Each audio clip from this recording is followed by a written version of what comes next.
கர்த்தருடைய பரிசுத்த நாமத்துக்கு மகிமை உண்டாவதாக. எல்லாவித பிரச்சனைகளிலிருந்தும் விடுவிக்க வந்தவர் இயேசு.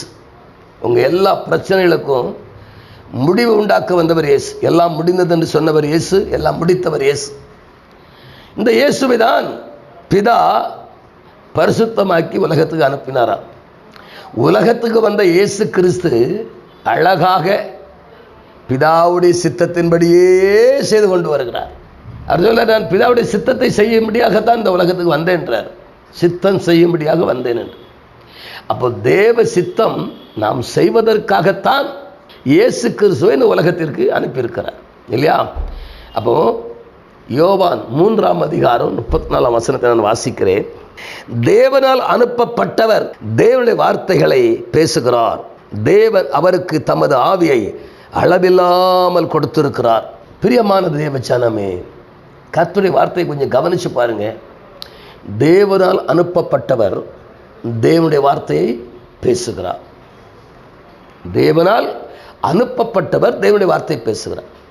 இப்போ நீங்கள் தேவனால் அழைக்கப்பட்டிருந்தா, தேவனால் அனுப்பப்பட்டிருந்தா, நீங்களும் தேவனுடைய வார்த்தையை செய்யணும், பேசணுங்க. வார்த்தையை பேசுங்க.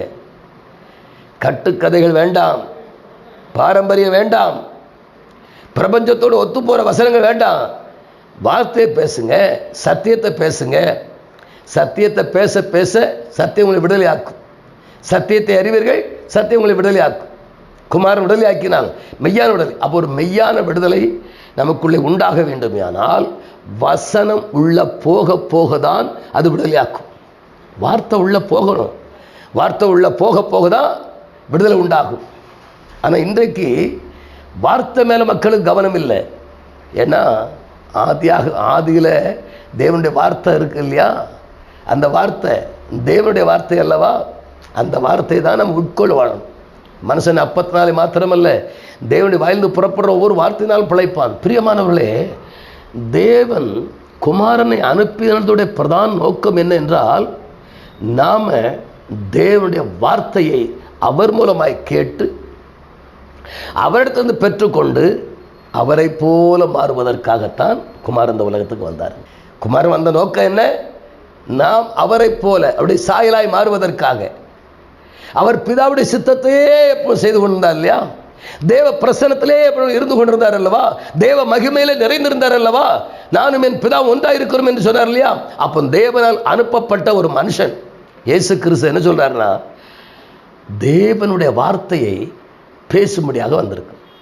நாம் இன்னைக்கு தேவனுடைய வார்த்தையை மற்ற ஜனங்களோடு கூட பேசுகிறோமா? கொஞ்சம் யோசனை பண்ணி பாருங்க. நீங்கள் இயேசுவை ஏற்றுக்கொண்டிருப்பீங்க இல்லையா? அப்போ அவர் வந்த நோக்கம் என்ன? பிதாவுடைய வேலையை செய்வதற்காக. அவருடைய வேலை என்ன? பிதாவினால் அனுப்பப்பட்டவர் தேவனுடைய வார்த்தையை பேசுகிறார். தேவனால் அனுப்பப்பட்டவர் தேவனுடைய வார்த்தையை பேசுகிறார். அப்போ வார்த்தை பேசுவதற்காகத்தான். ஆதி திருவார்த்தை திவ்ய அற்புத பாலகனாய் பிறந்தார்னு ஒரு பாட்டு கூட பாடுறோம் இல்லையா? கேட்குறோம் இல்லையா? அற்புதமான உருவாக்கப்பட்ட பாலகன். அதனாலே வார்த்தைக்கு முக்கியத்துவம் கொடுங்க, வாழ்க்கை மாற ஆரம்பிக்கும். எந்த அளவுக்கு நீங்கள் வார்த்தையை கனப்படுத்துறீங்களோ அந்த அளவுக்கு அது உங்களை கனப்படுத்தும். சரிங்களா? நாம் ஜெபிப்போம். மகா பரிசுத்தமும் கிருபையும் இரக்கம் நிறைந்த எங்கள் அன்பு பிதாவே, ஆசீர்வதிக்கப்பட்ட அருமையான இந்த மனமகிழ்ச்சியான நல்ல நேரத்திற்காய் ஸ்தோத்திரம். தொடர்ந்து காணொலி கேட்கிற அவருடைய வாழ்க்கையில் ஒரு மாற்றம் உண்டாகட்டும். பிதாவினால் அனுப்பப்பட்டவர் தேவனுடைய வார்த்தையை பேசுகிறார். ஒவ்வொருவரும் தேவனுடைய வார்த்தை பேசுவதற்காக நான் அழைக்கப்பட்டிருக்கிறேன், அனுப்பப்பட்டிருக்கிறேன் என்பதை அறிந்து வாழ உதவி செய்யுங்க. ஆசீர்வதிங்க இயேசுவின் நாமத்தில் பிதாவே. ஆமென், ஆமென். God bless you.